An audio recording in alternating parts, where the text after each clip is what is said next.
When I got there and I saw the fight program, it said that I was fighting for the world title, and I was like, "Is this real?"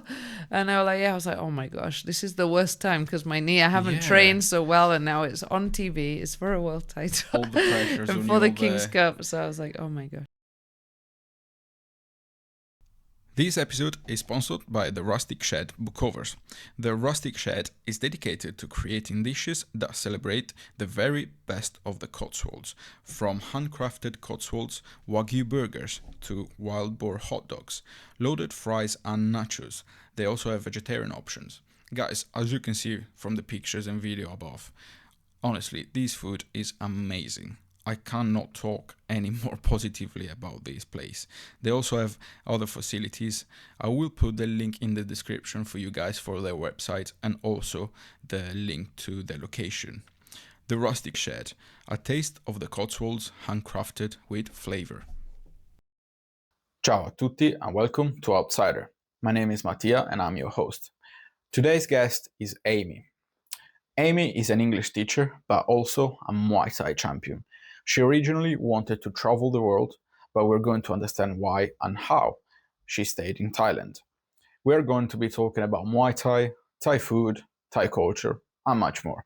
I really did enjoy this conversation, and I really hope you guys will too. Guys, please, if you like this stuff, follow my Instagram, subscribe to my YouTube channel, and if you're listening on Spotify, please carry on doing so. Let's dive into it.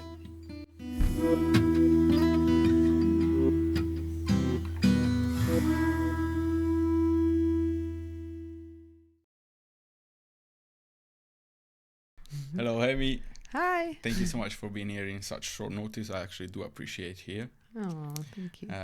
You are the first guest here at Outsider that is actually British, that moved outside Britain. Do you want to tell where you live? So now I'm living in Thailand, originally from Yorkshire in England, and then I moved to Gloucestershire when I was around 13.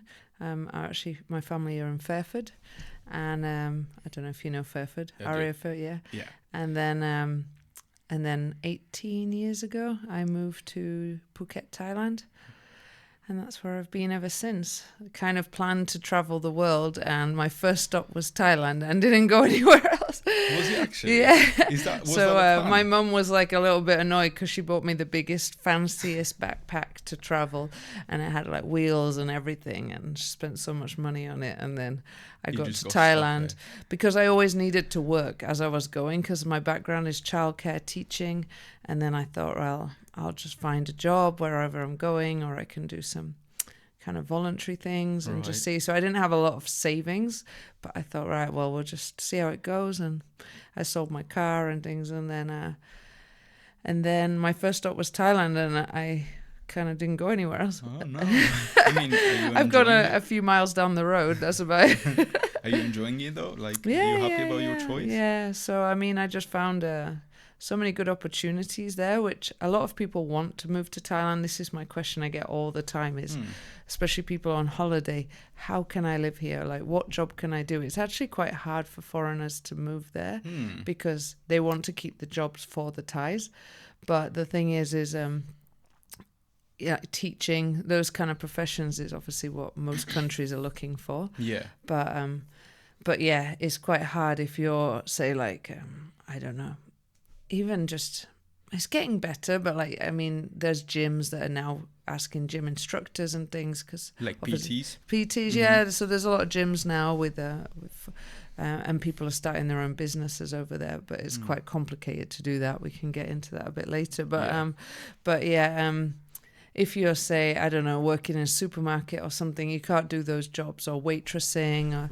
So if it's more of a skilled thing, like you're a skilled chef, maybe you could get a job in kitchens and things like that, and people bring you in as like an executive chef or something, then you could look. But if it's something that the Thais can do, they do try to keep those jobs. So like hairdressing, quite difficult to do because you need to have the work permits and the visas and everything, and they want to keep those jobs for the Thais unless you start your own business, really. I mean, it's good though, right, for the Thai people, so that no other, foreign people can just not steal their job. But, yeah. at Well, it least is there's good. autonomy Yeah, for they them, are quite right? protective. I mean, the whole visa process and it's quite expensive. It's quite lengthy. It changes all the time, so it does frustrate people Right. that they're trying to stay there. Like they'll bring out new visas of like education visa. So even if you're doing like training of some sports that you can get these visas, but then the rules are always changing, the length and what documents you need, and so it's. Did you have to go through that? So in the beginning, I went there and I flew out there first with my mum, and we did a 2-week holiday because that was our kind of like, let's have a little holiday before we go. And then I did my TEFL course, even though I've got like a background education and qualified in certain things. I thought if I'm going to teach English as a foreign language, maybe as on my travels, that I would, it would be useful to have this because I don't, as an English speaker, you don't really know how to teach English. Like I know how to teach phonics for young children. That's my kind of thing because I teach younger years. But I was like, okay, I'll do my TEFL course and then I'll see how it what ends up and where I end up. So I said back to my mum, I booked in to do this TEFL course for a few weeks, and then I thought after that I'll see if there's a job coming up, then I'll do that. If not, I'll I've got friends other places, I'll move on. And then I ended up, before I even finished my TEFL course, I got a job in a Thai school. Oh, right. So I didn't actually do much of the TEFL course, but they still let me do the test at the end, which I managed to pass. That's good. So I managed to do because they needed me to start straight away in the Thai school, so I started working there. Was that in Thai language? Yeah, so it was a very local school, like 40 children in one class. Like, yeah, it was it was not easy. Very different to my way of teaching here, and then also just the way that they are with the children. I'm very much about moving and learning through play and things, and there is like they're all in lines, they're not allowed to move, and they all have to line up, and then like if they do move, like one 4-year-old got punished and had to stand like with her arms out, like couldn't move at the front of the class because she was playing with her skirt. Oh no. So it's like things like that, and I'm like, oh no, like the teachers have sticks and will hit the kids if they're not behaving. So I was like, oh gosh, I don't like this, like, and I was like, no, it's okay. Oh my God. But then the opposite, when I taught the older years, no one would listen to me. They didn't speak English, I couldn't speak Thai, and then I was like, I didn't obviously want a stick to hit them, and that's the only solution they'd say was like, you need to, if they don't listen to you because they're not scared of you. I was like, well, I can't hit them with a stick, so I guess I'll just have to struggle. So I was there around 9 months, and that was really hard. There's a lot of tears doing that because I really wanted to like give for them to learn, but it was quite hard in those circumstances. How old were the kids? So the younger years wasn't too bad, apart from them having not been able to move because I'd sing songs and like tried to make it quite playful. They were like around 4 or 5 years old, and then it went up to, I think they were 10, and those were the more challenging ones because then it was like, okay, I can't sing and dance and teach them things, and then I need to try and get them to listen to me, which was hard. So what did you end up doing for these 10-year-olds and onwards? So I was going every night, and I was kind of looking through a Thai dictionary, and I was writing down the words and trying to learn things, and then I ended up moving into, so another kind of direction I ended up was when I was trying to find a room to stay. So I went to a Muay Thai gym, and then and that was nearby, and I was asking them if there was a room nearby that I could rent because I was there alone and I needed a good price room. And they said, oh, why don't you, there's some rooms here on the side. And in there was just a bed, a fan, and a fridge. And I was like, okay, that's kind of all I need, really. And the price was so cheap. It was like 5,000 baht for a month, which was around £100, I think. So it was, and it had like a shower room that's like, it's cold shower, but it's fine. Like it's, and then, so I was like, oh, okay, well, and I just learned how to ride a scooter. Right. Because I was like, okay, I need to get to the Thai school. And like, I was like, taxis were really expensive. Thai buses don't go very often. They're quite difficult to know when they're going. Yeah. So I had just learned how to ride a scooter, and I fell off like the first day because someone I'd met once waved to me, and I tried to wave back. And you just lost balance. I'm too polite. I felt so mean if I didn't wave, and then I fell off. So then I got like, okay, I want to stay close to the school, and this gym was close, so I just went in there. I didn't really know Muay Thai or anything, but I was like, oh, where can I stay? And they said here, so I was like, oh, perfect, I'll rent a room there. So then I was asking some of the trainers and some of the people in the gym, like when they'd see me come back all upset, and they'd be teaching me how to say like, sit down, listen, stop doing that. So yeah. How is your language? How is your Thai now? Yeah, now It's I can good? speak. Yeah. I can speak like conversations. Really? Still reading and writing. My son, who's now 7, can read and write better than me now I think in young Thai kids, because of doing it at school. Yeah, I was trying to learn to read and write, but even my teacher was like, I think you're too busy and too tired. I think, and I was like, yeah, I think so. So how can you manage that with the school process? Because I'd imagine you have to write stuff down and things like that, or am I wrong? No, I mean, this was just part-time. I was going in, doing a few hours, and they were just paying me per hour. This one was kind of a bit, I was just going in, and then I worked for like a language school, and then they just gave me some, it was like, I'd go in and they'd write down my hours in the school. They'd sign them, and then I'd just go in and they'd give me some cash. It was like £6 an hour or something. But then I was like, okay, well, that's paying my room. That was like 18 years ago though, right? Yeah, so if you compare it to a few years ago when I started to work here in the UK, it was like minimum wage was like £9 an hour. That was a few years ago though, here in the UK. So it wasn't bad really. I mean, it's like I was only doing say 2-3 hours a day though. So it wasn't great. So yeah. And then so when I was living at this Muay Thai gym, I started to train. Thais are very brutally honest, and they don't see like calling people fat or ugly or something. Like they think it's just been like playful, or like they're not meaning it in like a really bad way. So they'd always be telling me that I was too fat. So because I was much bigger than I am now, and then so I was like, so in the mornings, like I'd go and run with the trainers or something, and they'd be literally like, run a palm tree, walk a palm tree, like just kind of building it up.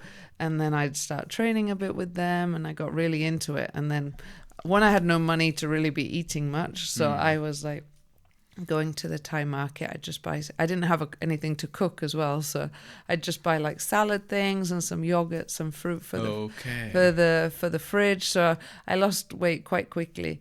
And then training every day, where you're training in the heat, you could like wring out your clothes, and I just got really into it. And I didn't really know anyone else, because in the Thai school there was not anyone really for me to communicate with, and my Thai was so low at that point. And then I was just going to the Muay Thai gym, which also was just Thai people. I think that's why my Thai language got quite quickly. Makes sense. Yeah, because I just was trying to communicate and make friends. And then there was like a mums group that would come and train in the morning, some foreign mums, and they were all like Australian English. So they'd come and just kind of do a little workout. Yeah. And then I sort of said to them, if you ever need a babysitter, let me know. For extra money, right? And I'm like happy to take any money, like same as the Thais.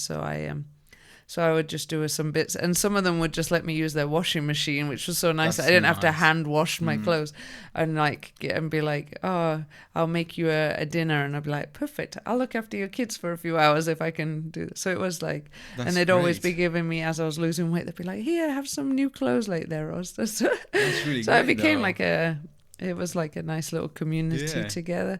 Then I lived quite simply, and then I went to the Thai school one day, and then they said, oh, it's the security guard was there, and he's like, no, it's closed. So we did this kind of broken translation, and then I figured out that it was closed for 2 months. Oh no. And I was like, oh no. So I rang the language school, oh yeah, it's closed. They didn't say so anything no, to so you? that means I didn't get any hours. So I was like, so I went back to the Muay Thai gym, and I was like I haven't got any job right now. So they said, okay, I said I will stop training, because I was paying them a bit of extra money to train plus the room. Yes. And then I was renting a motorbike. So I said to them, like, okay, I think I'll stop training. I should have enough room. money for the bike. The bike was so cheap anyway.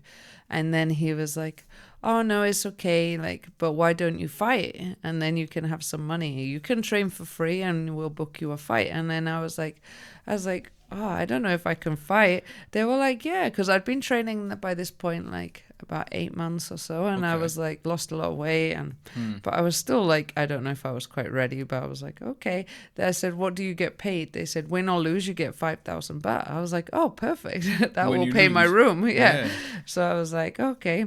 So I went to the so I trained harder, obviously, and then they trained me properly for a fight. And then I went to fight like a few weeks later, and then it was my first fight in Muay Thai. Did you win? Yeah, I did win, but it was a terrible fight. And then in the middle of the the rounds, they kept trying to shout at me something, and I couldn't work out what they were trying to tell me. And then in the rounds, they were trying to show me the footwork that I was doing wrong, that I was kind of going round in a circle, that I have to step with the person, not going round. Right. And I was like, I just couldn't get what they were trying to tell me. 2 trainers were trying to demonstrate it to me, and then they'd ring the bell, and I was like, I still don't know what they're talking about.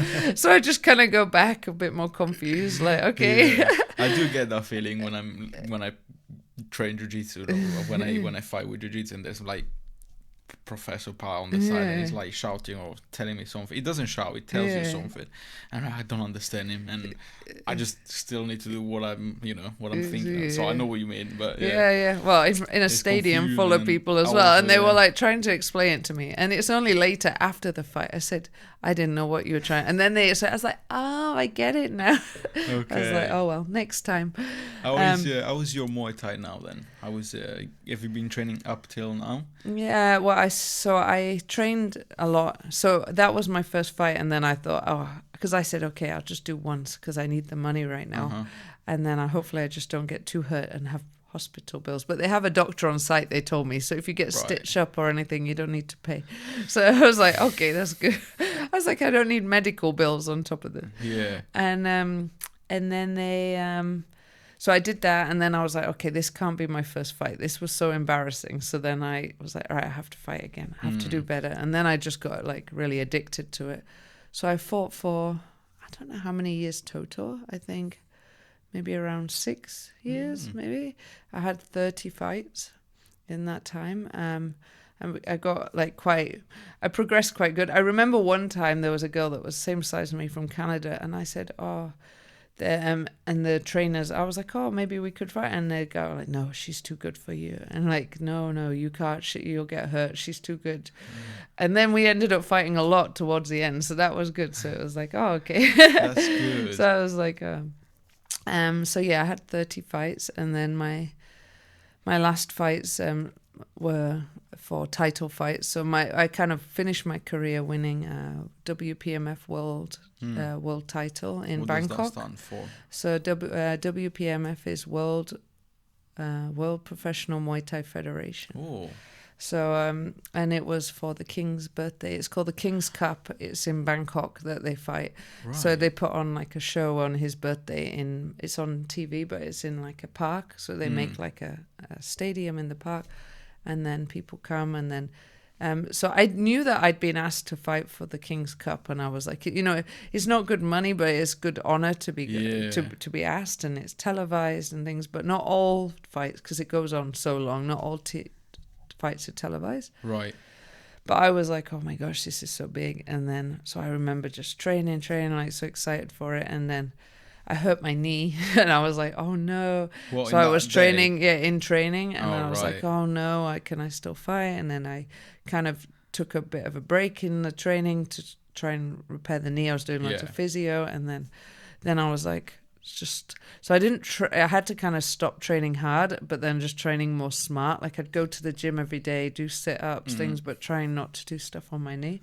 That makes sense. And then I went to fight, and then they said, oh, you have to go to the press conference in the morning. I was like, oh, okay. And to check do the weigh-in. So I was like, oh, okay. And then when I got there and I saw the fight program, it said that I was fighting for the world title. And I was like, is this real?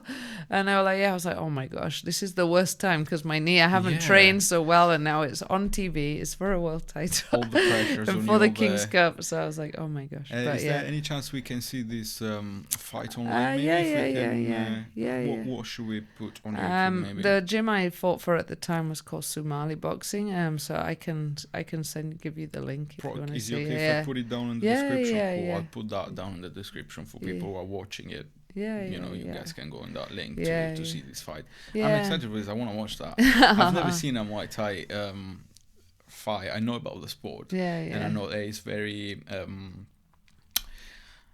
It's actual culture there, right? Like people are. It's an actual cultural thing, right? They wear. Is it called mongok? These Monkun here. And then they wear these here, around here, And they're like, are they? How does that work? Do you want to explain? So these ones they get blessed by. So some people have their own, and that's their kind of ones that maybe they're from the family, or someone might have passed them down, or someone like the trainer may have made for them or something. And then they will often, depending on their religion, but maybe have blessed them in a temple or gone to the mosque to bless them, or different things. Sometimes people at home maybe have blessed them, and so for the Monkun you always need to keep it up high.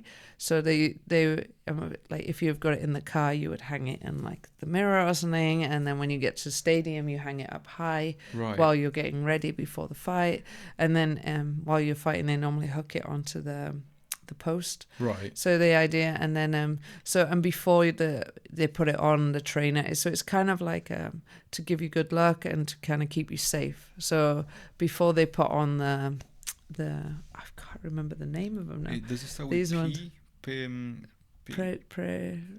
Perhaps or something. I can't remember. I've read about it, but I don't remember the name now. I remember the Mongkok. Roughly, but I don't remember. I never wore those ones.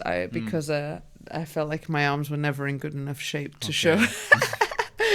But for the Monkun, obviously, I normally wear the gym one because it's nice to kind of be with the gym. So. Has anyone given you the Mongkok? I've had someone give one to me, and some people have made shorts for me, which has been nice. That's really nice. That's really nice. So special. I still have some of them in my That's so cool. in my boxes and things.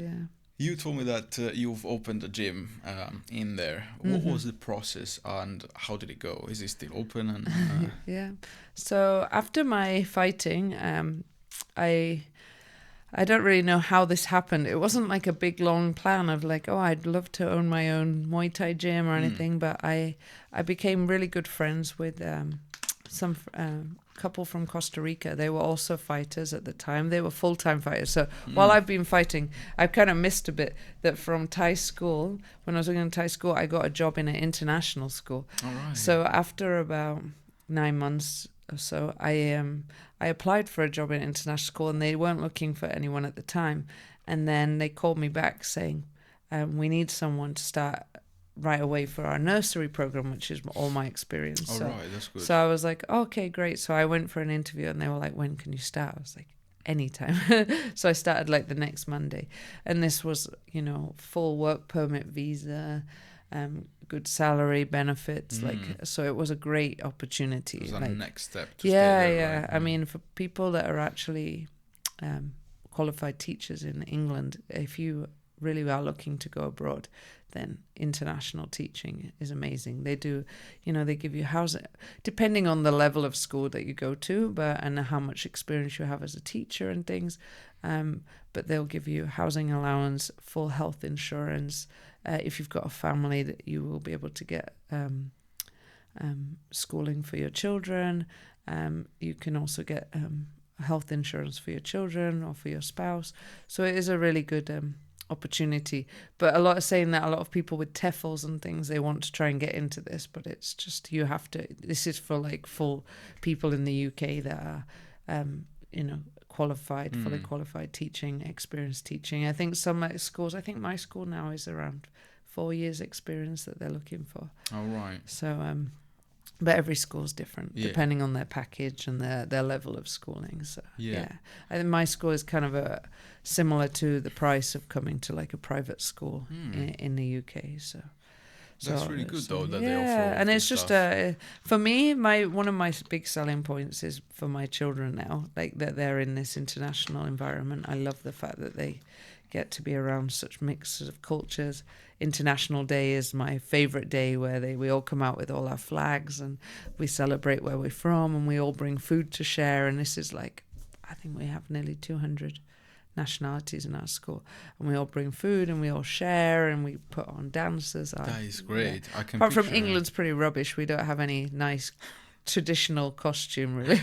Everyone's there in football t-shirts. That's the we don't culture. have any nice If you go to anywhere in the world, if you see a guy wearing a football t-shirt, you can 100% say it is British. Normally every lad on holiday, they wear like, a football shirt, sure. whatever. It can be an English shirt or whatever, Manchester or whatever. That's good. Sorry, I've diverted from your question. It's okay. So I was working in international school, and I was fighting on the side. So that was quite hard. I was getting up before work, so I was getting up at 5, training before work, and then getting late to the gym for the class. So then a trainer would often stay. So I would give them, some money for staying later before me. And then if I won my fight, I'd normally give them some of the money from my fight purse and things as well. That's really generous. Just because I know like they've just finished, but then it was like a lot to pay like PT every day. I know So it was kind of like a nice. I even had trainers in the past that I'd run to school, which is quite a distance, and they'd follow me on the bike with like a stick and have my backpack with all my stuff so I could shower at work and stuff, make sure I didn't stop running.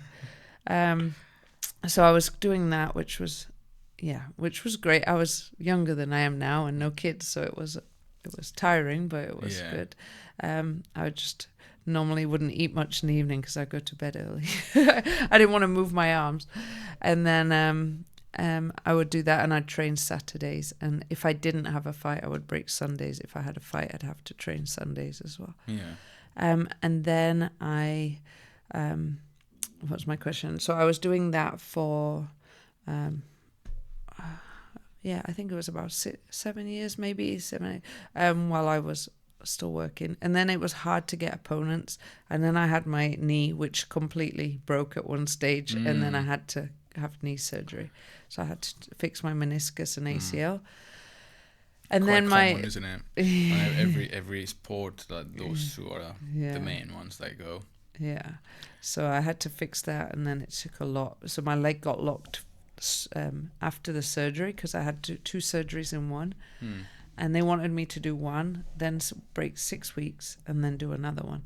But my another story where I had to come back to England for a year to look after my mum. So I needed to do my surgery like in one go, because I needed to get back to look after my mum for a year through chemotherapy.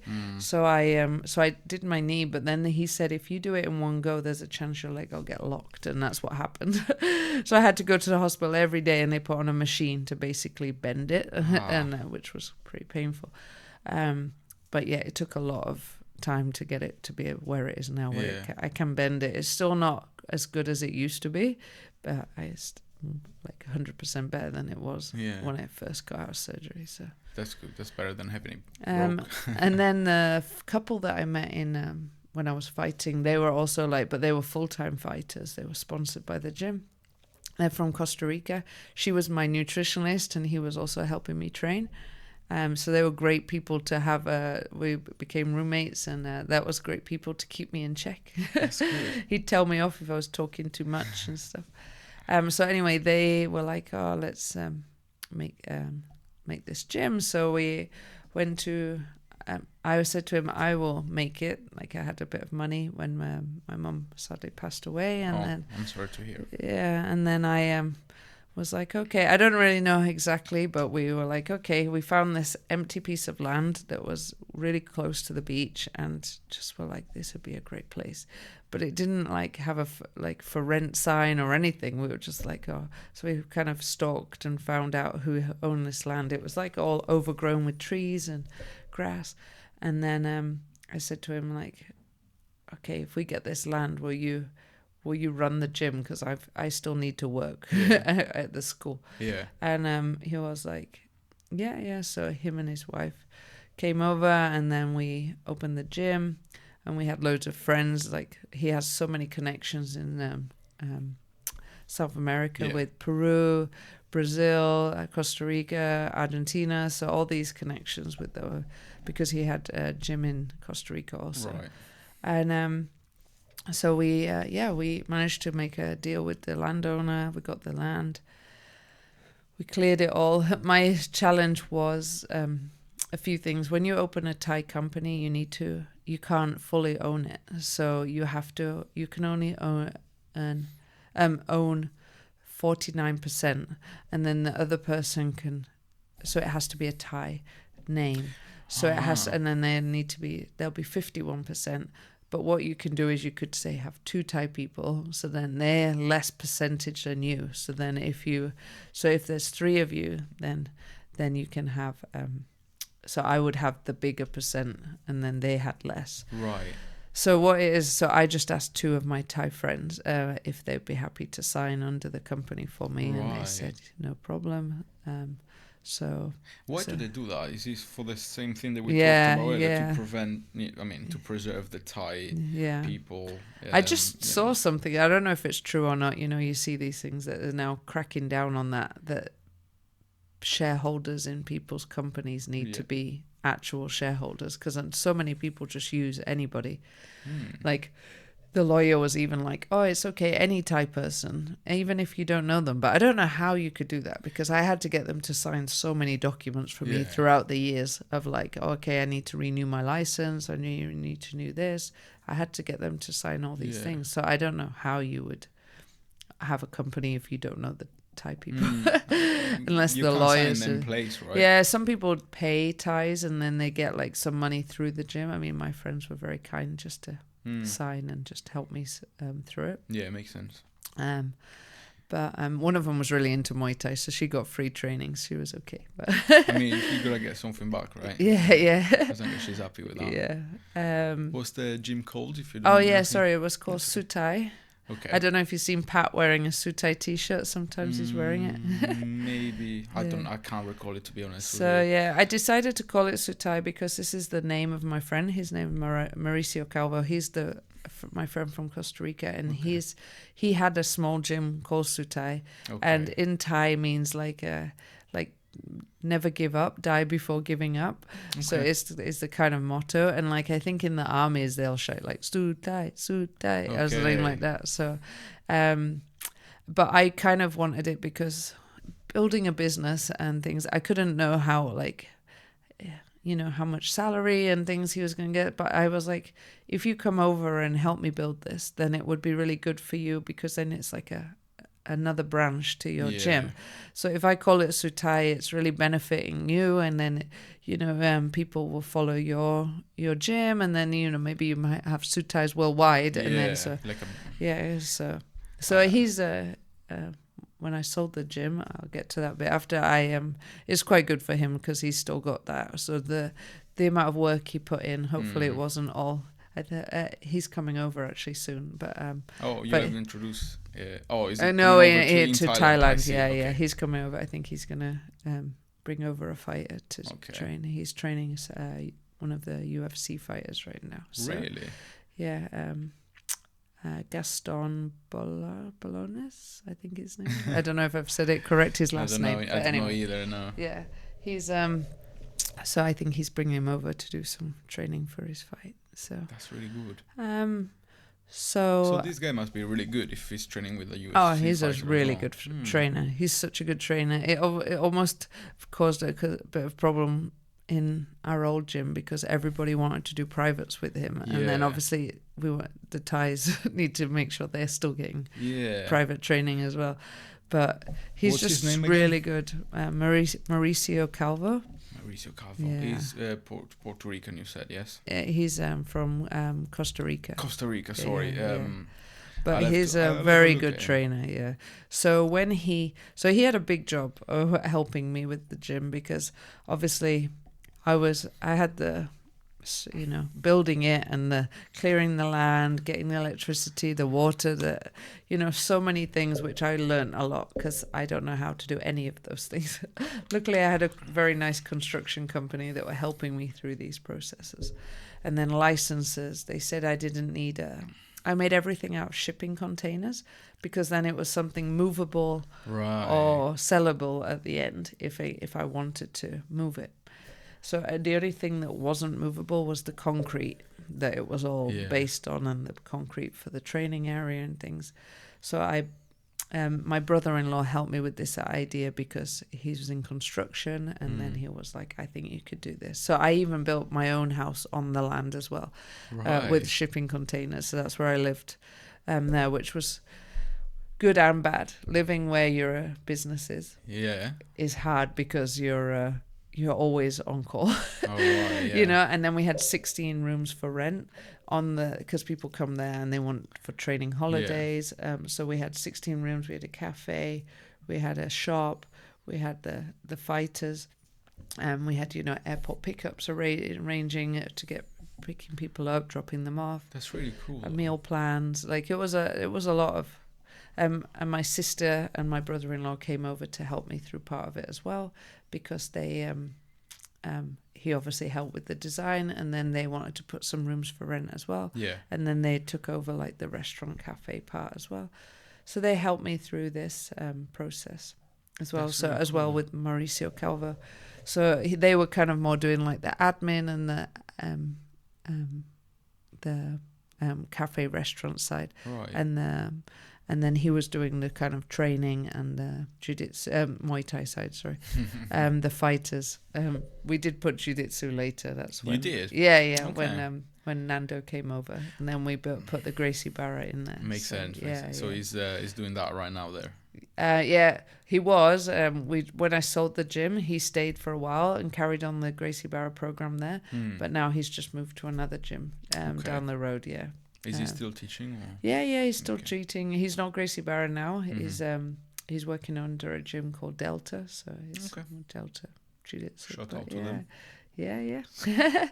So you just told me that you don't want to do jiu-jitsu right now because of the knee. Yeah. But I did a few classes, but yeah, I was so nervous about my knee. There's just so many locks and moving around and up and down, and I was like, I'm just so nervous about my knee. What do you think about it? I know you've only done a few classes, but what's your thought about that kind of martial arts? Being a martial artist. Oh yeah. Oh my gosh. Well, it's hard, I'd say, in different ways. I feel like it's very close in contact. It's very different.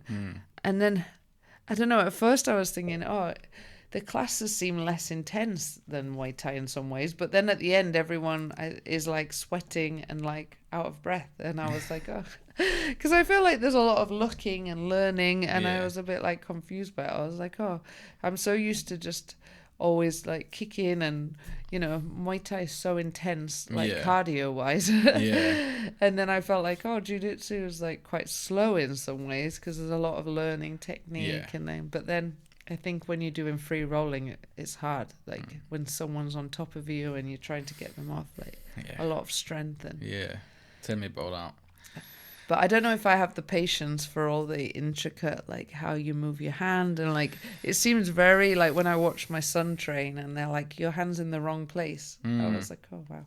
Yeah, there's a lot of tiny little details. Things, of like, you need to hook your foot more, or you need to move your hips a bit more. Like it's quite technical. Yeah. Very technical, Yeah, but I think I still prefer kicking and punching. And do you still train a little bit? Maybe not as before. I understand. Not as much.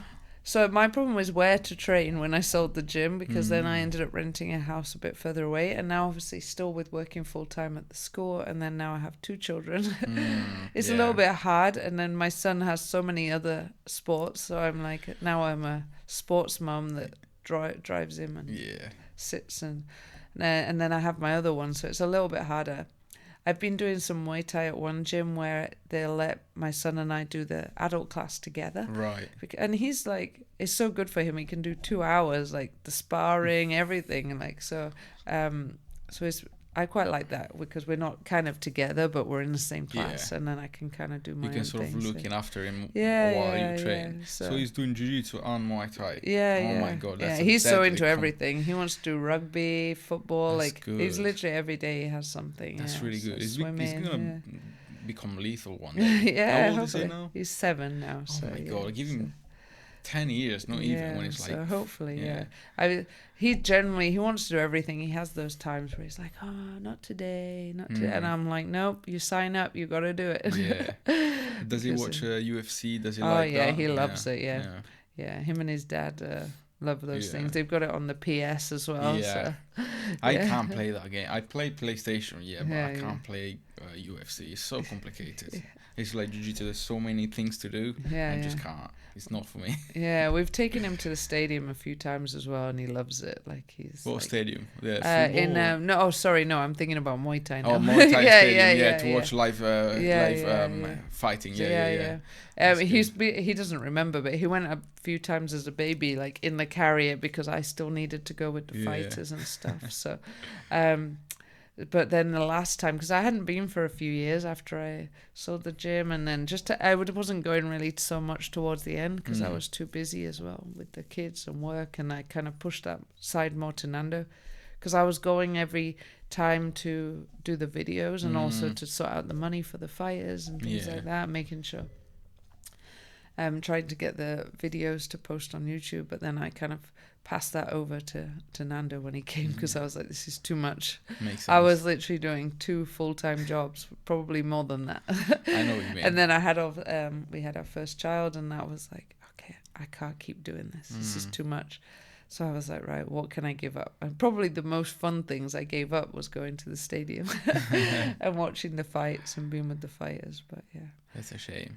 Yeah. So is that why you choose to sell your gym? Because you got too busy at a certain point? Yeah. So how would you feel about that? Yeah. Do you regret it now, or? No, I don't regret it. I miss certain things about it. So the gym was one of those love-hate things where it's just like, it was successful. It was going so well, but then it was so stressful, because we were like trying to make sure we have enough trainers every day. Working with Thai people, like, I love Thai people. There's so many great things about them, but their work ethic, some of them are so different, especially in Muay Thai, where they just like, it's almost like optional if they turn up. Right. So what we actually ended up doing, we had like bamboo huts there where the fighters wanted to live, because fighters don't get much money. Like, Muay Thai fighters, like they like, it's amazing really. Like, they fight for such little money, and then they have to keep that money for the next fight, and you don't know when the next fight will be. So that's their living, unless they've been, even if they're sponsored and they get free training, they might get 5,000, 6,000, 7,000, for a fight. That's like 100, 250 pounds, maybe something like that. And they've got to make that last until the next fight. Why is it like that? Do you know?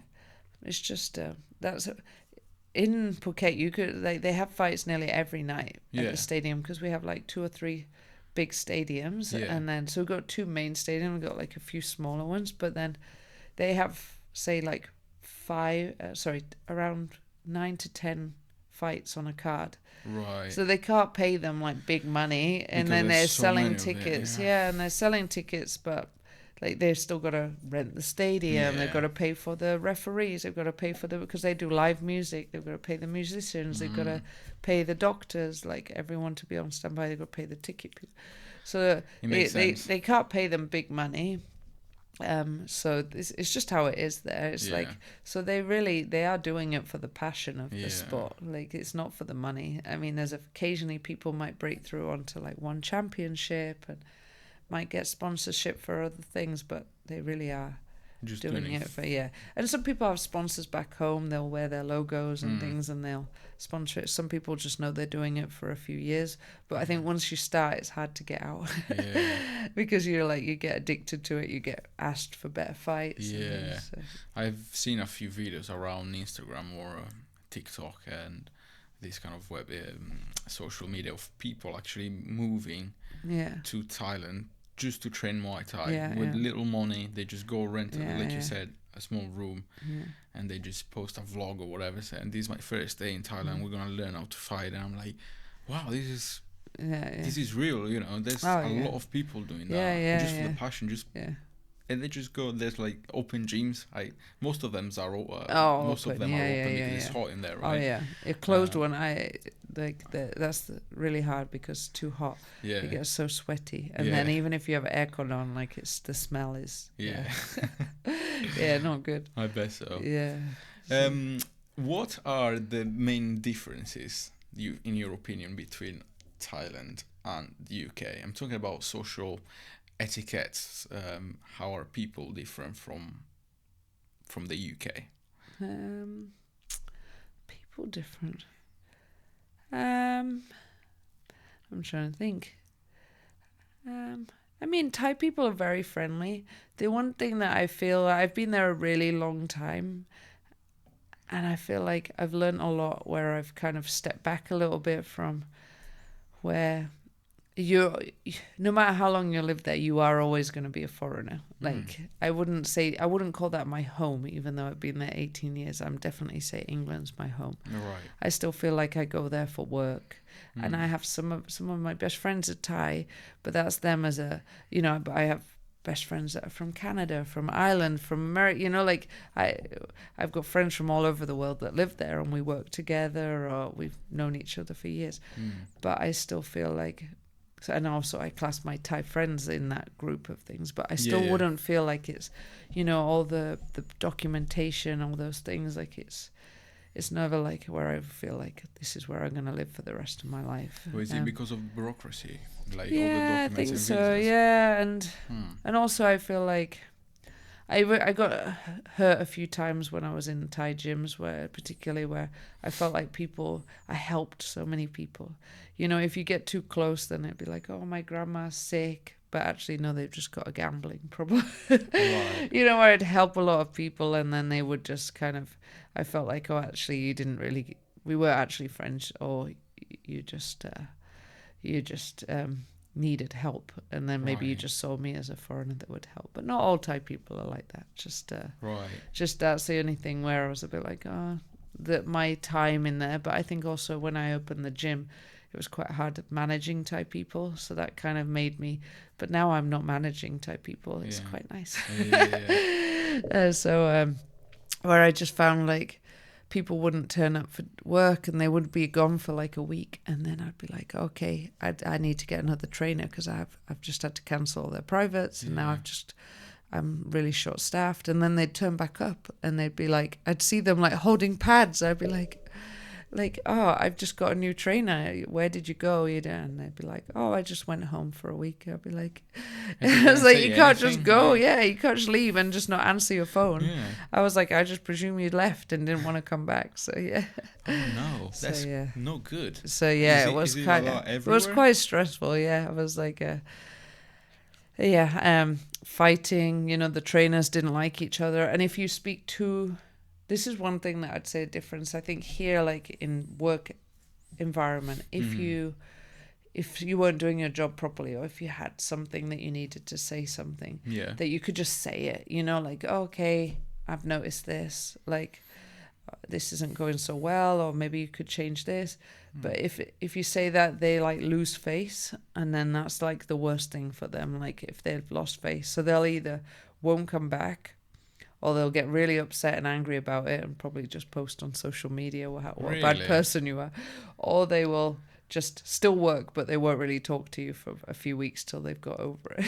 Is he like being touchy? Yeah. Like so it's just that loss of face. So you would never say something in front of other people, which I think is like obviously etiquette anyway, but you wouldn't kind of call someone out in front of people, because if they lost face, then that would be the worst thing. So you're talking about maybe don't talk to them in front of other people, but you can talk to them in You private. can, but maybe. they still probably would get upset about it. But earlier, when we started the conversation, you said that they have no problem telling other people. Oh, yeah. They'll say, like, yeah. But they just don't see those things. Like, they don't see Yeah. calling someone fat or doing Right. these things as, like, an insult. It's just, like, they call each other it all the time. Yeah, like banter, but Yeah, in a yeah. bit of a... Yeah, I see what you mean. Yeah. When I was pregnant and I went to the stadium, all the people were, like, laughing at me, saying how fat I was. And I was like, no, I'm pregnant. And they were like, yeah, because that's one of their jokes of saying, are you pregnant? When you're actually just fat.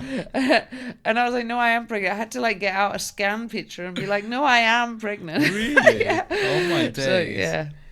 And whenever I'd come back to England for, like, a holiday for the summer or Christmas, which is even worse because, you know, England's just drinking and eating over the summer, Christmas and not any time, but and drinking then especially. Yeah, exactly. Well, if it's sunny, we drink. If it's cold, we drink. I love a pint in the sun as well. And exactly. I took that part of Britain and brought it into my life. Yeah, I think there's a good thing about a beer garden. Yeah.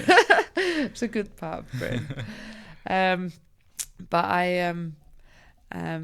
I'd get like anxiety when I'd go back on the plane. I'd be like, oh my God, I've got to go in and everyone's going to tell me how much weight I've gained. Oh, no. And it's so funny because if I came this way and I gained weight, no one would say anything.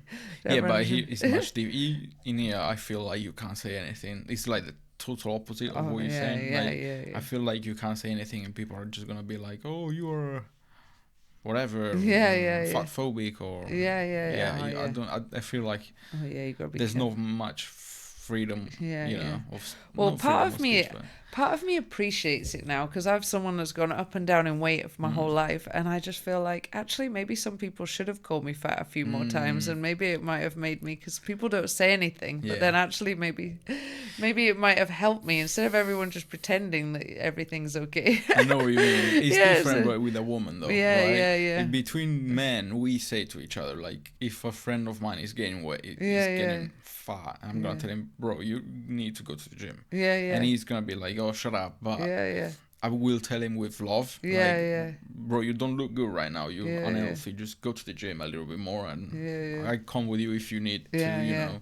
But I don't, again, here I don't think I would say that to a girl or I don't know. I think they would take offense. Especially girl and girl. You can't do right or wrong. And like if I say this, I wish people had said it a bit more to me before. But then actually at the time, I don't know how. How would I have said it? I'd be like, what? How do you say that? Although they're just trying to help you, right? Or maybe men would say it's just because I'm a woman, and I'd say I want that, but actually I don't want that. Who knows? Well, we're here now anyway. Yeah. What is your favorite food from Thailand? One of favorite food. Big topics. One of my favorite things, which Nando and I both love, which I thought was super healthy because it's a fruit, but actually it's like eating butter. Apparently, my nutritionist told me when I was like, "Oh, I just had durian for dinner."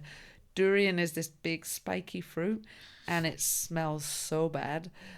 Well, I think it smells so good, but to people, like, you can't fly with durian. Most hotels have like a no durian sign, because it smells like gas almost. So like I thought we had a gas leak at school, but no, someone had brought durians, had like told everyone at school to evacuate. Really? I thought we had a gas leak, but no. And then I found out one of the Thai assistants brought in durian.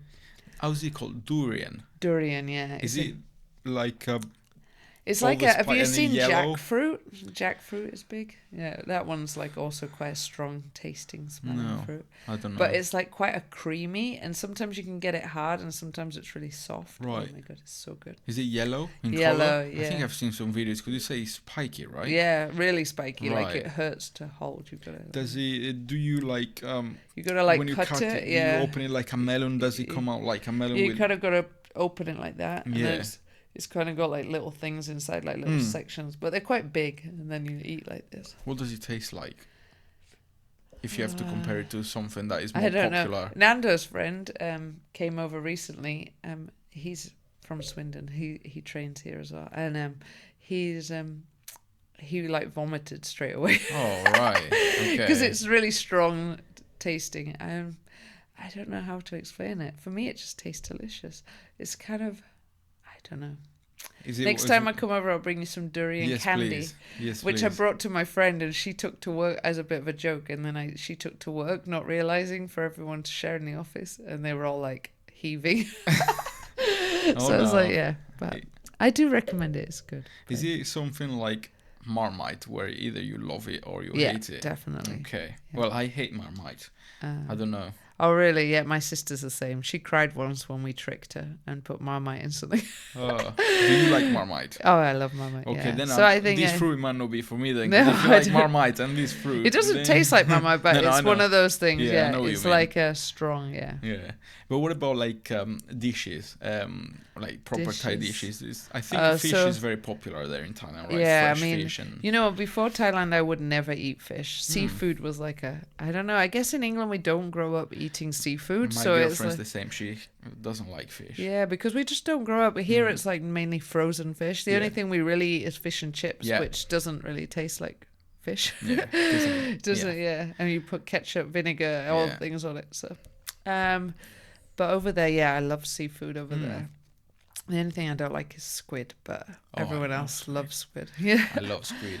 You can like get squid on the side of the road. I'm just barbecuing it. That's so lovely. I don't know how you can't like it. It's delicious. It's got, especially barbecued. Yeah. It's one of my favorites. Really? Alongside with octopus. Do you like octopus? No, I don't like the texture. Like calamari to me is like rubbery. It's the texture, but all of a fish, I'm good. Do you even like it when it's fried? You know, like fried calamari. I don't mind it, but again, it's still a bit chewy. I find. Yeah.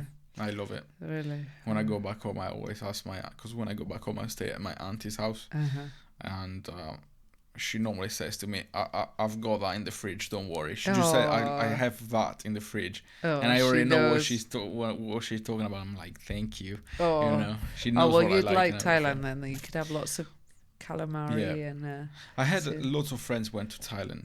Obviously, Thailand is a big destination for young guys or whatever, you know, they want to go have fun and this and that, and they said food is amazing there. Like, amazing. Yeah, I ordered a Thai green curry the other day here, and I don't know what it was. It wasn't Thai green curry. It was so like watery and just no taste at all. Like, I don't know, I couldn't even finish it, and I'm someone that normally isn't that fussy. I was like, this is so weird, I don't know what this is.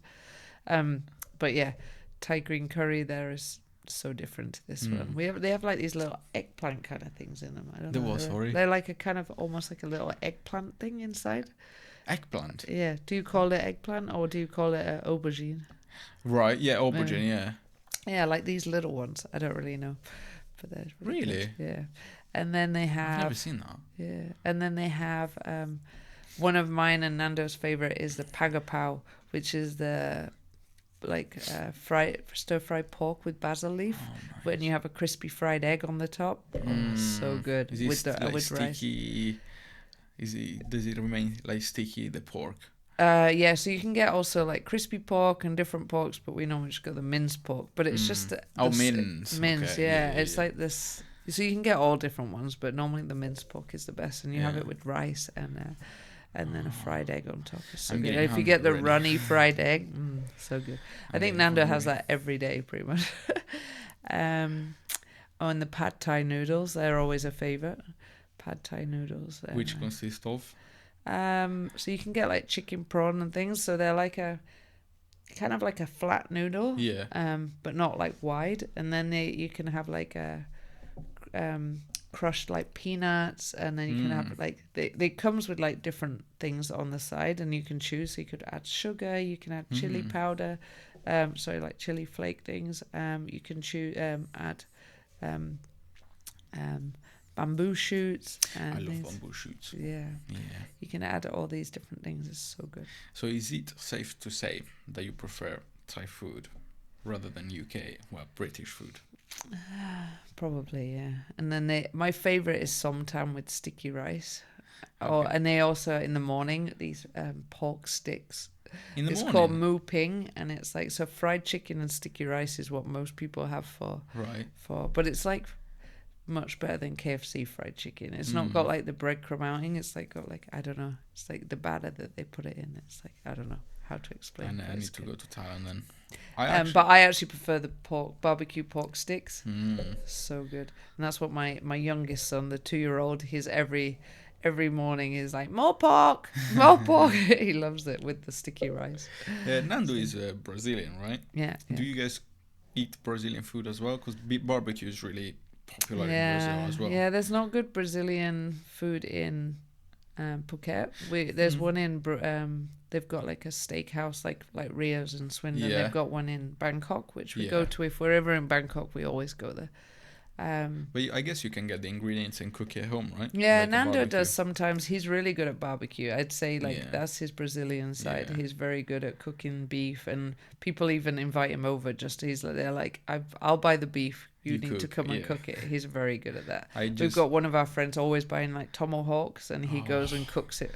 So we went to Poland a few weeks ago, me and my girlfriend, and we almost had a tomahawk, but the thing is, it was like a kilo, so we thought it was a bit too much to eat, so we had like a porterhouse cut, which was amazing. I've never had such a steak like that. We had a barbecue as well just this weekend. We went to the Brazilian butcher here in Sweden, and we got nice cuts of beef, and we had that. So I do love a barbecue as well. I'm a big foodie. I think one of my favorite foods is barbecue. Same. Or you're like, I'm like, what is my favorite food? Barbecue. Being Italian, it's hard to say, but I can't say what my favorite food is, because it's a bit like mood, right? You're in mood of barbecue today. Tomorrow I want pasta or whatever. Like you can't say what my favorite food is, right? It's kind of hard. So that's my favorite things for food. That's great. How does moving into another country change your perspective of life and culture, maybe? Well, my school has really helped me, probably even more so, because my school is very... So we're a UWC school. There's we're United World College Thailand, and there's United World College Canada, United College, like there's one in Wales, I think is the only one here. So is it a thing then? Is it like a chain? Not a chain, but like but there's only, I think, 13 in the world. I hope no one from UWC sees this in case I've said it wrong. It's fine. But everyone can make mistakes. But it's a very mission-driven school. It's like a non-for-profit school, but it's to be a UWC, you have to sponsor so many students that give scholarships to some of our grade 11 students that are, they've come, so they will apply, and they've come from different backgrounds, and they've got to, some of them maybe have just been doing something in their country that has been very powerful, or they've come from like a quite, like they've come out of a war and we've helped them get out of a war, but they've got to have some sort of level of English and things to be able to join, because otherwise that would be hard for them to. And they get like these big scholarships that they come over, and then they will come and do their last years with us, and then that will help them to go on to a good university. So I was Nando and I were the parents for one student who was like a refugee from Syria, and his family were in Lebanon, and then he couldn't go back to his country, so he left getting this scholarship knowing he could never go back, which was like just so crazy that some of these students, like, they can't go home in the school holidays, because if they go home they would be arrested because they left, especially if they're far at their countries at war, and they left. It's crazy how the world is going right now, right?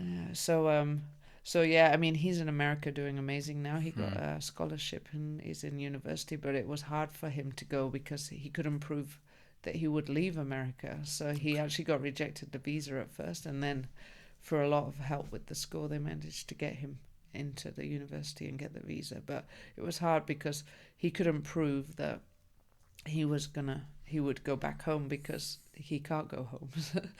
So it's just these opportunities. But he was super he's now fighting lots of MMA because he was with us and training Muay Thai and Jiu-Jitsu. And So yeah, he's doing really well. So our school has really kind of opened my eyes up into different nationality, like into people's cultures. I love that. I think that's what I love the most about Muay Thai, is the culture of it. Like Muay Thai for me, like, is more of a team sport because it's a team that gets you into the ring, and even while you're in the ring, they're in the side shouting at you, and that's one of the things I missed the most. I was doing a lot of privates. Like when I opened a gym, I was thinking this is perfect to have more Mauricio, who he could train me, and all these we can get the best trainers, and we're gonna have all these great fighters, and that I can like spar with, and like it's just gonna be so great for my fighting. And literally, when you open a gym, you're the last person to train because we were like, which was a good problem. We were nearly always too busy, so the trainers were always flat out. Mauricio was like training all these high-level fighters. We had so many good fighters coming over because he was bringing over teams from the national team from Mexico, from Peru, from Costa Rica, Argentina. So we had all these top fighters coming over, but then it was like he was exhausted because he's holding pads for all these, for all these big shows. Sometimes a week was just crazy. Like we had so many fighters going to different shows, and then it was like sometimes we'd be in the stadium with 2 or 3 fighters fighting in Phuket, but we'd be watching one of them on our phones in Bangkok fighting on the screen. Then there'd be another one just on a flight to China to fight the next day, and it was That's very busy then. So it was really busy, and a lot of organizing where everyone goes. Not everyone spoke English, so it was like trying to get these Brazilians to like China to fight on a show, and they don't know English, and so then Mao had to keep going with them because obviously needed corner people that could speak Spanish to them, or people think he's a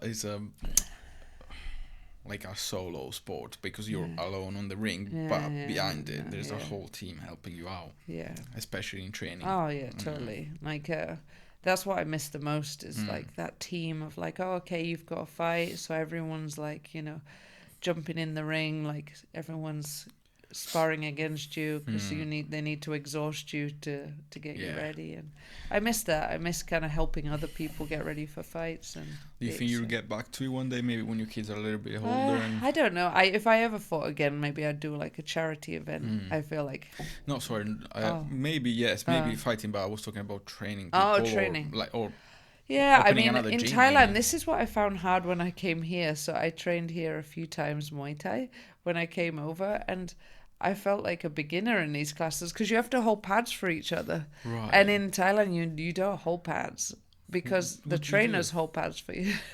Right. So you never hold pads. So I was like, oh, like I think I wasn't too bad because I'm used to people watching people and like hold pads for me. So I kind of know, but I've never really held them.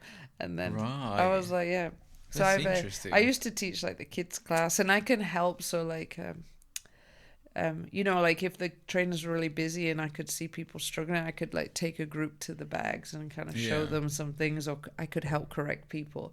But I don't feel so confident to completely teach because I'm so used to, I've never been a teacher. I know what you mean. I just get told what to do and I just do it. So I'm more like a robot than I'm the same. I'm not like qualified to teach or anything, but when I try to explain something to someone, like it's hard because I know how to do it. If you ask me how do you do it, I can show you being on the floor and doing all the movements, but then if you ask me how to, my mind goes like, and I don't know what to say, how to explain.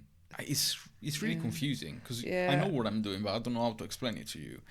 So I have very high admiration for teachers and coaches and people who actually can explain martial arts.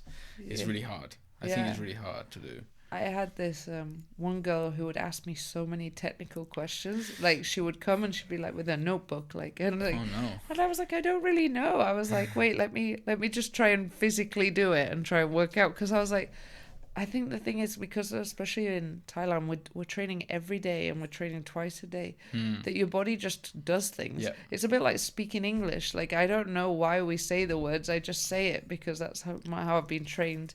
And it's the same when I was teaching English. I had to like really strip everything back and be like, okay, why do we say this word? Or when do we use a different spelling for this? Yeah. Because I've just been automatically trained. I don't know when I was little how I did it. And I think it's the same in the gym. Makes sense. I've just done so many times that it's same in the fights. I don't know. I think some people are more technical. I think you'd see in my fight, I'm more of a go forward, don't give up, try not to kind of fighter. I'm not like so technical. I'm very good at clinching. That was my thing. So I don't know if you know clinching. You just like get close Yeah, to the so person the locking and the kneeing, Yeah. so and the elbowing. So that was my thing.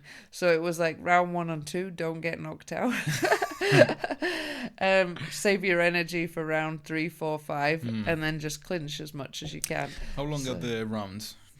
So when I first started, it was for women was 2 minutes, and 4 rounds. Okay. And then now it's still 2 minutes, sorry, but it's 5 rounds for girls. But men is 3 minute rounds. Yeah. Which doesn't sound like much, but with a high intensity sport like that, it just... Yeah, oh my God, it really doesn't seem very long, but some of the rounds you're like, where is the bell? Yeah, I know what you mean, Yeah. When you're in that situation, for people who don't do these kind of sports, Yeah.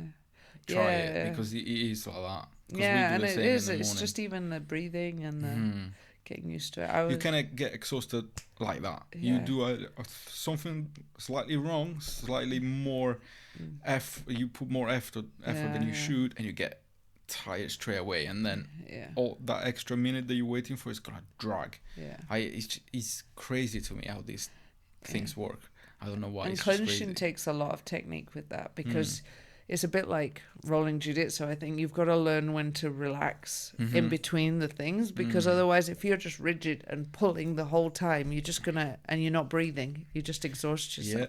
And that's when I'm trying to help people when it's clinching. I'm like, you have to relax, and you have to know when to pull, when to tense, when to push. Like if you're like that the whole time and not breathing, you're literally dying. Your muscles are tense all the time. That's when you get tired. And that's when you're like, after like 30 seconds, you're like, it's like you have to learn when to, and you've got to learn where your footwork as well, and pull from your knees and things like that. I'm not very good in standing fighting. I'm getting there. We're doing some things, some like, striking in the morning with MMA gloves, but we're integrating that on the ground as well, which I'm loving so far. But to go back to what you said, I completely agree, because there was a guy that did his first class, and he just wanted to not roll, but he just wanted to try like a minute, just to defend himself, right?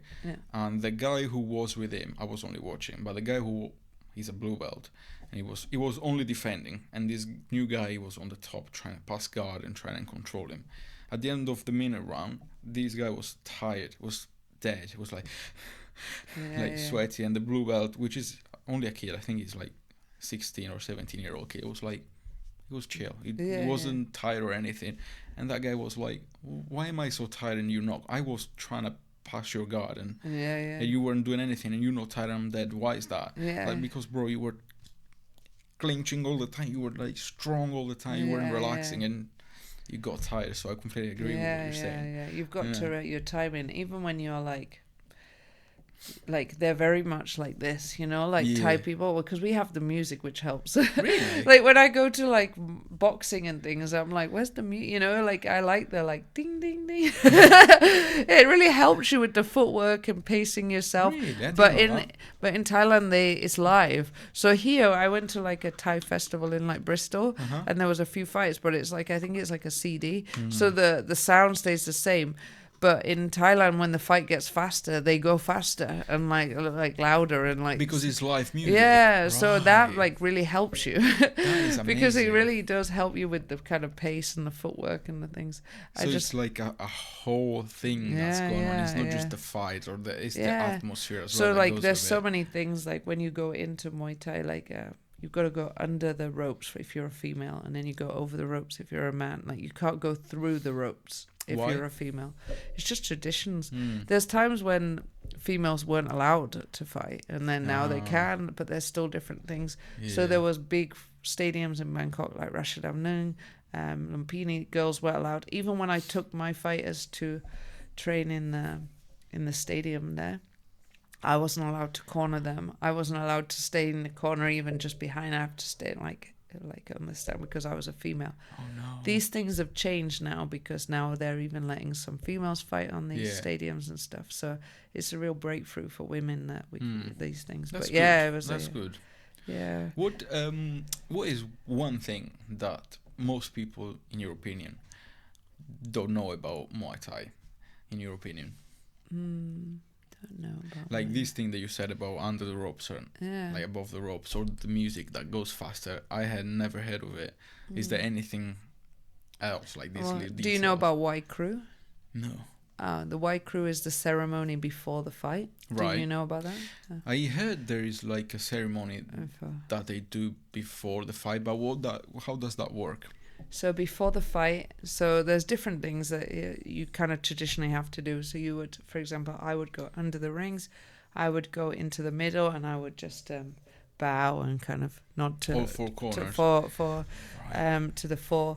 the four like ring, not the post. To the to the ropes. Where the ropes are. Yeah, and then that's where the judges are sat on 3 of the ones as well. Okay. And then you would go to your corner and they would put the monkun on your head and they'd kind of bless you, and then you would go to, if you hadn't got it on already, sometimes people go in already with it on, but if not, you'd put your monkun on, and then you would go around the 4 corners praying, just to kind of pray. I mean, it's up to you what you want to say, or you just want to go along and tap and walk along.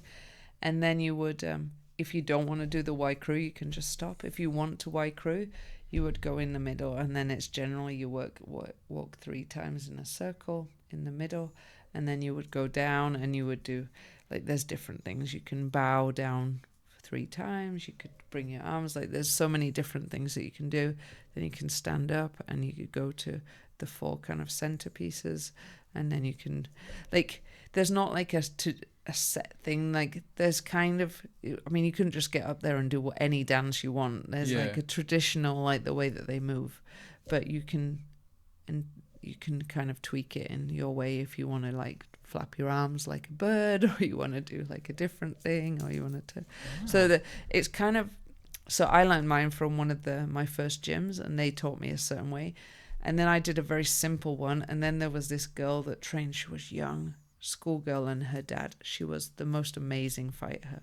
I always try to find her videos on YouTube, but she stopped fighting now, and no one really put videos back then, and she was so good, and her Wai Kru was the best I'd ever seen, and I loved it so much. So I asked her dad and her if they would help me teach me, so I kind of picked bits up from hers, but mine never quite looked as beautiful as hers. But yeah. Can you show a little piece of what you used to do? Not the whole thing. Well, you see it in the I think on the world title fight, I only did it because of my knee. I didn't do too much because I was worried about my knee, because of a lot of it is on your knee, because you kind of would you kind of bend down on the floor, so I kind of did it a bit differently, so I didn't have to bend my knee so much.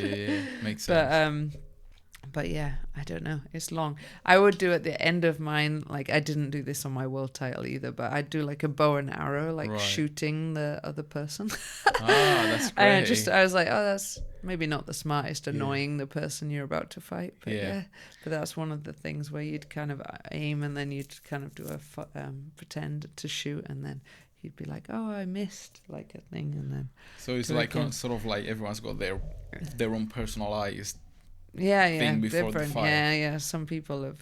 I didn't know that. And some people are very simple. I saw in one fight the referee was like looking at his watch. I was like, yeah, maybe mine goes on a bit long. That's great. I didn't know that. So, I've never seen a Muay Thai fight, but I have, but pieces of it. I've never. For seen me, from I full really start liked to... it. Wai Kru means like why, like this, which is like pay and respect.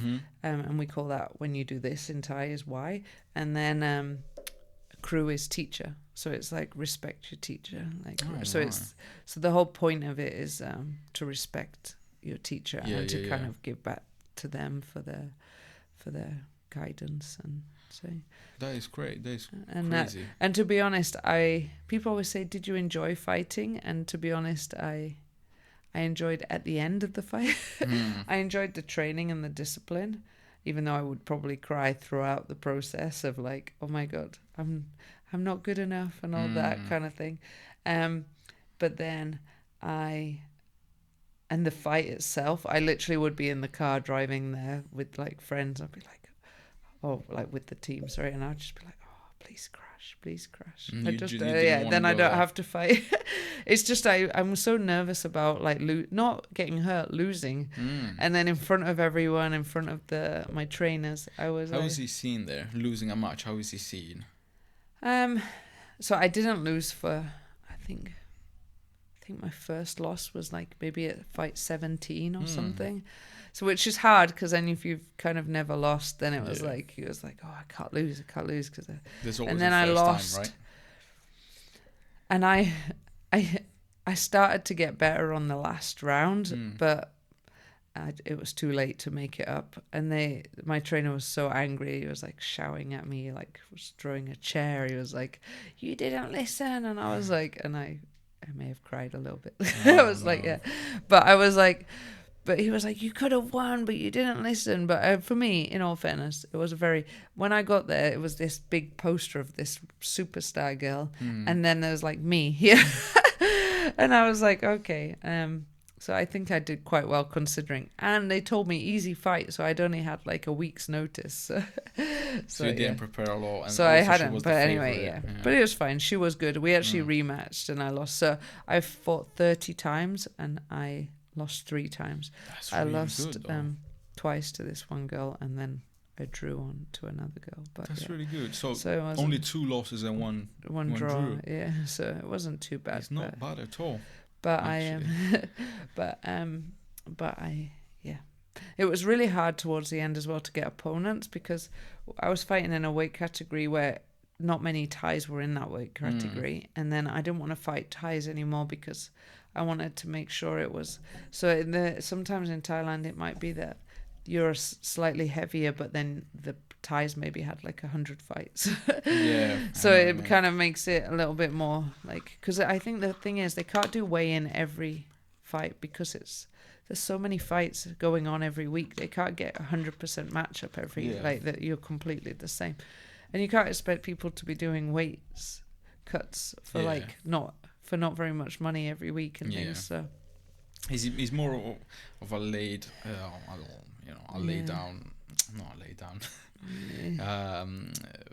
relaxed environment. It's not like here where it's you know, and there's so many rules and regulations probably of safety around everything. I know what you mean. There is just like if you want to fight, let's fight. I mean kids are fighting, like young kids with no protection, you know. Really? Here that wouldn't be allowed, so no, I don't think so. I think they have to wear like a helmet or something. So I think it's like different classes and things like that. There is like no protection. They can start fighting from, I don't know, 5, 6 maybe. Kids are so cute when they fight. I know sometimes. I mean, I see the other side of it as well, where some kids, they get made to fight because that's their parents. So we also sponsored Thai kids in our gym in Sutai to kind of give back to the community. So these are a few things that I thought, well, as an ex-fighter and as a foreigner, these are the things that I'd kind of like to change in my gym, was making sure that I can give something back to the community, which I know that a lot of Thai gyms do that, but I wanted to make sure I did that as well. So sponsoring, so we would also, like, some of them would live, one of them particularly lived with me until he was like left school. And he was we pay all the schooling, get all the school bugs. That's all really of his fight money would go home for his family. He maybe get a little bit if he wanted to, go and buy something. But generally, if we go shopping and he wanted anything, we'd just pay for it for him. He was very humble, not like my son who's over 2 minutes being like, can I have this? Can I have that? I'd be like, I'd have to see him, swimming at the beach in his school smart shorts to be like, do you not have any swim shorts? And he'd say no. I'd be like, okay, so we need to go buy you some swim shorts. That's sweet. He would never come and ask. He'd have holes in his socks and I'd be like, do you not have any other socks? And he'd be like, no. And then I'd be like, okay, so we need socks. But sometimes I'd be like, just tell me. That's sweet. You know, and I'd be like, right, I'm going shopping. What do you need? And then I'd have to like literally be like shaking his like shampoo and stuff to be checking he's actually got some left, because he'd be too, you know, humble and sweet to ask for things. I like this kind of people. Yeah, really sweet. It's similar to the boy that we would host from Syria. Also the same. Like he would be he'd be trying to pay his part of the meal if we take him for a restaurant. I'd be like, excuse me, put your money away. But he was just so kind. Such kindness. So yeah. Great this stories. Is one thing I would say also about Thai people, though. They live for the day. And I think this is one thing that is they live for the day. And that's maybe part of the reason why with work it was quite hard, where they don't think about, you know, oh, what about tomorrow if I don't have a job? But they're also very not attached to things. So if I say, I like your T-shirt, sometimes they'd be like, oh, here, you can have it. You know? Really? Yeah, which is very sweet of them. That's, you know, really they would be very much like, you know, if I don't know if it's the same in Italy, but like if they're eating, they don't tend to have like a meal by themselves. You know, it's always just food to share. Oh yeah, 100%. Yeah, and then it's just like, you know, you don't just be like, oh, okay, I'm gonna order this. It's just like, okay, we just order thing, we all share, and it's the same. And they're always like, come, like food is a huge thing for them. They love food. Yeah. So like I organize a lot of the events at school for the staff. And I always need to make sure that there's alcohol for the foreigners and that there's loads of food for the Thai, like good food that they like to eat. Do they also bring food themselves, or? Yeah, they will if they want to. I mean, they like it when it's paid for and it's a treat. But I need to make sure it's good food, tasty food, because they're very much like, I don't want to, you know, if it's not tasty and it's not good, they're very, you know, particular about what they eat. To be fair, I think the only countries that don't really care about the food taste is UK, Germany, Italy, and all the south of Europe. We care about the food taste. You know, we want to eat well and everything. So yeah. It's so funny because at school we have when I said this International Day, and we all come from different nationalities, and we have an English stand. Yeah. So we have like a WhatsApp group of what we're all bringing, and it's so funny. It's like, oh, I'll bring some scones, I'll bring some sandwiches, someone will bring some Walker's crisps from. I always bring Greg's sausage rolls, because you can get frozen little Greg's ones, and they can get them in the supermarket in Thailand. So I'm like, I'll bring the Greg's sausage rolls. And they're always the hit. This year I went a bit crazy now, but I made some flapjacks, and I was like, oh, they were a hit as well. So flapjacks are good. So yeah, we have quite good snacks. I wouldn't really say we have good main meals. I would say you've got one of my favorite things here in the UK. Obviously, is Sunday roast, which is But talking about dishes, my favorite ever is shepherd's pie. Shepherd's pie is really good. It's really nutritious because you got lamb, you got all the veggies, and what is another thing? Shepherd's pie and I don't remember now. I'll let you know later when I remember. But there was two things. Why am I not remembering it? I don't know. It's not in my head right now. But yeah, we just steal from everyone else. Oh yeah, we just like all the other good foods in different countries. I mean, steal that. What's wrong about it? As long as you eat. Yeah. Got two more questions before we end, because we're almost at the end. What was one of the most cultural shocks that you had in Thailand that you were like blown away by? Cultural shocks. I don't know if it's maybe it was my cultural shock.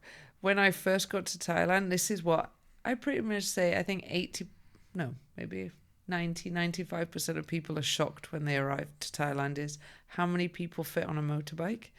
Okay. So like a whole Thai family will be on a motorbike. Really? Yeah, like literally, I think I've probably seen like... I've seen videos, but I thought it was like wind-ups, you know? No, like literally it's like how many people, and then how many people what people can balance while driving a motorbike, of like holding things and having... There are so many videos about that now that you make me think of it. Yeah. So it is true that it's not once in like a while. It is a cultural thing then. Yeah. Wow. And then one thing that's... Yeah, they keep trying to enforce helmets, but that still doesn't work. But I've seen quite a lot of accidents. So now I used to be one of the like, oh, I love the wind in my hair on the bike. And now I'm like, put that helmet It's on to very everybody. dangerous. I'm like, put your helmet on. I've seen way too many accidents Very of people dangerous. on the road just dead. So I'm like, put You your don't even helmet have to go fast yourself. If someone hits you and on. you just fall off the bike. Yeah. No, and also the can't, roads, like there's like potholes and Yeah. like sand. The sand is the thing that because you just skid off Yeah. and I almost hit a buffalo just walking across the road. no. So I put on the brakes and then it was sandy, so it's Oh no. so yeah. So I yeah. bet insurances there are high on the roof. No, Aren't they? in Thailand, this is what's a pain when I'm back here because in Thailand, if you get first class insurance, it covers anyone with a driving license. Oh. So it's In the like if you family, you came mean? over and you have an international driving license, Yeah. so you just go to the post office and make it. You can drive my car fully insured. Right. It doesn't have to be the name of the driver. Right. So that's just here. It's like because I obviously borrow family people's vehicles when I'm here, but I'm like, okay, well, I can't. I just have to choose one because I can't keep paying to like insure and all. But like anyone that comes over can just. That's So it's just if they pull you over, you need to have like either a Thai driving license or an international. They will accept the English one. they won't accept. But it. I think it's just like maybe £5 at the post office. You can make one. So. What a provisional driving license? No, or- it's just what's it called? International. right. Yeah. So it's just your driving license. You can just make a paper. Yeah, and yeah, then yeah. Make it this little. Oh, so it's quite quick then. Yeah, as I yeah. say. It's super quick. Yeah. So would you recommend like renting a car if people go to visit? Yeah, Thailand if or- you're confident on a bike, then Or a go bike, for yeah. it. But if you, my thing is, if you fall off and you get scrapes, then you can't go in the sea or the swimming pool. So you're kind of yeah. ruining your holiday. Yeah. You can't sit in the sun. Yeah. You've got to keep cleaning it. If it's quite bad, then you have to keep going to the clinic for them to clean it every day. Yeah. So it's just kind of ruining your holiday. But if you're not worried about that, then You just go if for you're it, quite, quite good on a bike, Yeah. then. But driving cars obviously is more costly. Yeah. So, but now we have all the apps, the Ubers, all the apps, so it's quite cheap to get taxis now. Yeah. So it's not too bad. Before it was like no taxis, so expensive. You can Yeah, I get guess tuk-tuks as well. But With the there's more. you can even get motorbike taxis now as well, which is so cheap. Really? Yeah. So one person drives, you just sit back. Yeah, And you they just sit take on you the there. back. Yeah. I guess So- it's faster rather than a car sitting in Yeah. traffic. Yeah, Clever. I always, if I want to get one, if I'm going out somewhere, I don't want to drive.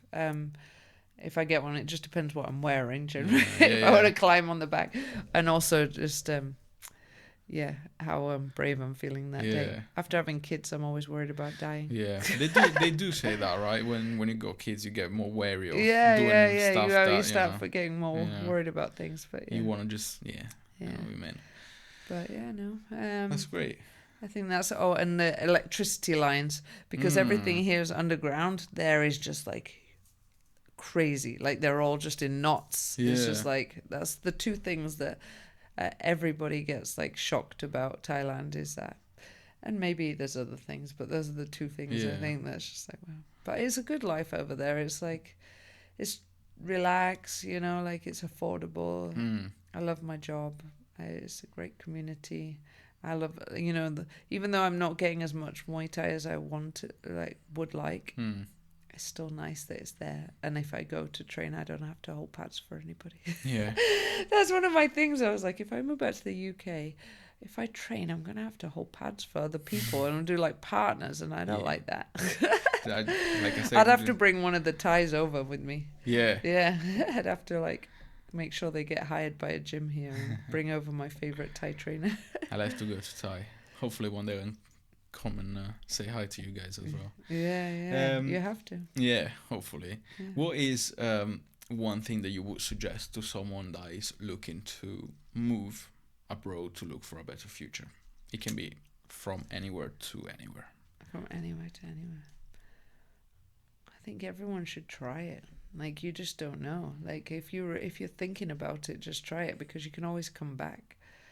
I think so if you're young, my first thing was I worked for like a company, like a holiday company, and then so when it was called Mark Warner, the company I worked with, but it was perfect for my first time living abroad, because they tell you you can kind of say, I want winter sun, or I want summer this destination, but you don't know exactly where you're going to get sent, but you get sent your destination, your flight ticket. They will pick you up from the airport. They'll show you accommodation. Like it's kind of probably been a bit like being at school, because it's quite regimented. Like, this is you have one person living in your room with you. But it was such a good starter of just living abroad, because you're not on your own. You're not out there living by yourself. But it depends on your work, really. I mean, the biggest thing is if you can finance yourself, right? If you've got some money to kind of go and explore a little bit. But I mean, now there's so many, do they call them nomads, where they're like all online. Yeah. And now I think we've got visas in Thailand for that now. And there's so many like, nomad cafes of like, oh, you can work from here. Like, it's a big thing there now. Okay. Because I think Bali and Phuket and like are just like big places where people want to live, because it's more affordable, and it's a great life. They can go to the beach in between their online things. So that's great. you need to build up your podcast and come and live in Vietnam. Hopefully, we'll see one day. Maybe we'll see. Yeah. It'd be great. But I think definitely, I feel like it's worth the risk. Like, even though my sister, she came over and helped me with the gym for, I think she was there 5 years. She's realised that she's happy being back in the UK now. But I think it was such a good experience for her and the kids as well. Like, just to go and experience a different thing and different culture. And if you realise, actually, I like being back. She had to move back for different reasons because of my mum, but she came back to look after her when I came back after my year. But I think she's quite settled here. But I think she still, when she came over to Thailand, she still remembers a lot of her Thai and all of her favourite Thai food. And, it's a bit of an experience in I the bag think of so, life, right? And I think for me, I was just very fortunate with the opportunities I got there. Like, I mean, it's not like it was all, I worked hard for a lot of it. I slugged it out in a Thai school and cried and managed to make it to an international school. And everyone got their story, right? Like, no matter how I you could have do left straight away. Yeah. I actually got dengue fever while I was working in the Thai school. What was that? Dengue fever is like this. It's from a mosquito. Right. And then I didn't have because I got like insurance, but it already expired because I didn't realize I was going to stay there that long, and I hadn't renewed it, and I didn't. And when I tried to use it, I didn't realize that you couldn't be in the same country for so long. I was thinking it was like more of a traveling one, so it was classed almost like I was living there. Right. I don't know. I think it's just loopholes to get out of paying for this. So anyway. I didn't realize I was going to the local clinic, and they were like, oh, I think you just got the flu. But it's like I had like huge high fever, like shivering. Even the Thai trainers were coming into the room when I was living in that small room with like cooling me down with COVID. I was like, oh my God, am I dying? And then it was like pain in your joints, like someone was hitting you with a hammer kind of pain. But then I was kind of broke through the fever, but then I just felt dizzy all the time, like super faint. So I was trying to go do my hours at the Thai school, but I'd literally just be like, I'd have to keep sitting on the floor for like a minute and then get back up, because I'd be like, oh, sorry, I just feel a bit dizzy. Yeah. I was like, I just didn't want to not work because I needed the hours. And I was too proud to call my mum for help. Yeah. So I kept just going to the Thai kind of like little clinic nearby, and they just kept giving me medication. And then after about 3 weeks, I was like, maybe I've got some sort of brain tumor. Why do I keep almost passing out all the time? So I went to I rang my mum. I was like, you know what, I just really don't feel well. And then I went to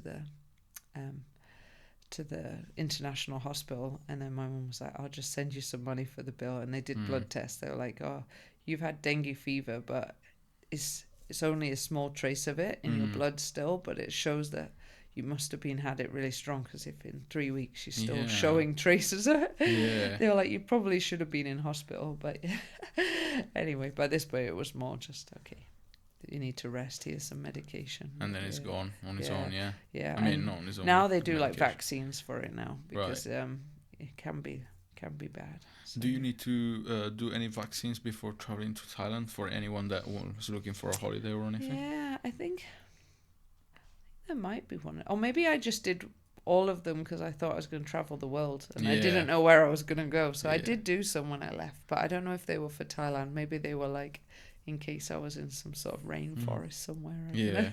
Yeah. Well, are you still looking to still travel the world maybe one day? Is that still I your love dream? traveling, and this is one of my things that I love about being a school teacher. And this is one of the pluses of not having Sutai anymore, because when I wasn't working, I kind of needed to focus on the gym. Yeah. So I was like, I'd come back from work and there would be so many people, and then I think everyone was just like, oh, like the office lady would be like, oh, can I take a break when you're on holiday? Because Yeah. she'd want to go and, you know, have a day off and Of things. course. So I'd be like, so, you know, I remember one Christmas being like Christmas Day. It was like our busiest day of the year in the gym. All these crazy people wanting to work Christmas Day. Yeah.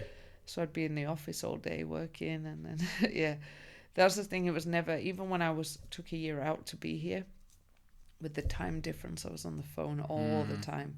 Like I was pregnant here, and I was like trying to look after my mom. I was like, this is because even though you pass over the responsibility, they still need you for all the decision making, and then the trainers weren't listening to the other people in charge, and then I'd have to kind of deal with that. Like, hi, just to confirm, can I do this? And you were like, yeah or no. Yeah, so it was really hard. I just remember crying, going, I think I need to fly back, but I was too pregnant to fly, and then my mum needed me, so I was like, what do I do when I fly back anyway? Just to go, I needed to like really probably renew the team, because they weren't following the people were there, and then people weren't showing up for work, and then because it just felt like whenever I stepped away, it was just really difficult. You have a challenge now. And then it was but then there was some great things. I mean, we won so many great shows, and our name was, you know, going so big, so it was definitely a learning. I mean, I learned so much about running businesses and managing people and patience and timing. Timing is a big key. I bet. Of like not being like, okay, I need to fix all the problems right now. Of like, okay. I'm like that. Yeah. I'm like that right now. Yeah. I'm like, if I got a problem, I need to solve it, otherwise make it worse. Yeah, and sometimes just like giving myself time to figure out like what my next step would be. And I remember one of the fighters said to me like, you know, actually you're quite quiet with it, but you actually know what everything that's going on. You're just choosing I've noticed that you're choosing your timing, and I said, yeah, because I've gone in there before being like hot-headed and come in, tried to fix problems, and that's just made things worse. So now I can see what people are doing, and I can see who's working hard, and I can see but I'm just choosing and the people that aren't working hard, or people that, you know, are not even just the trainers, also the fighters, because you have to manage them, because they're like kids that you have to make sure they're not going out partying before fights. Basically, and they're even priorities. washing their clothes before training, washing themselves. So it was also like a lot of things going on. Yeah, cleaning up after themselves around the gym. So it's so funny because I'm actually such a pushover, and I don't like to make people sad or these things, but it's so funny because people would be hiding from me, you know, like I'd drive in and you could see that people would be drinking, but they're all like hiding. We're like, and I was like, oh, the scary boss is back. But I wouldn't say much. I'd just slow, you know, just go and cancel their fight. You gotta do what you gotta do though, as a trainer. I just feel like, okay, that's fine. You made your choice, so maybe you won't fight on the next show then. Yeah, exactly. So I will keep that. This little thing that you said, just to sorting priorities. It's a thing that I learned, and right now that you just said, like to just keep calm and trying and not going in with a hot head, because I'm like that with my life choices and everything. If there's a problem, I'm like trying to solve it right now. But maybe I'll try and be more chill and try to sort it. You know, sometimes it's just picking the timing, and I think our school also does a lot of mindfulness, so I had to do a lot of mindfulness courses and things that I think one person I saw this like something might be a big problem, but actually even in like a month's time or even a week's time, no one will think about it right now, or you won't even remember it. So I always try to think, would this actually be a big problem in like a week's time or a month's time? It just feels big right now. That's a great. So that's what I try to sort of think to myself sometimes when I'm trying to deal with you know, like, even though sometimes the hardest thing in the world has been when I've had to let like a trainer go, and then through COVID when I had to like let a lot of people go, but they were getting government assistance and stuff. Some of them were quite happy because they were getting paid by the government if they lost their jobs. So they were like, they got to have some time, go back to their hometowns and things. But they, but yeah, it's made me realize that, you know, even these tough things now actually are okay later. That's good. So, yeah. That's really good. Thank you so much for today. It was an amazing conversation. I was really looking forward to it because it was such short notice, and when you told me about the Muay Thai, about Thailand and things like that, I was like, yeah, that's going to be a really nice conversation, and I'm glad we had it. Oh, thank you. No, it's been nice. Yeah. I feel like I've talked a lot, so no, I guess totally you're supposed to talk a lot in podcast. Yeah. You can do whatever you want. It's just like time limit now. Can't just drag it on for too long. That's all. But maybe we can do it again one more time in the future. We can carry on about. We didn't talk about festivals that in Thailand. We didn't talk about many things. But like I said, we can have these again, and hopefully I can talk with Nando too soon. Yeah, there's a lot of festivals. Yeah. Well, thank you so much for today then, Amy. Okay, no worries. Thank you. Thank you. Thank you, guys. Thank you.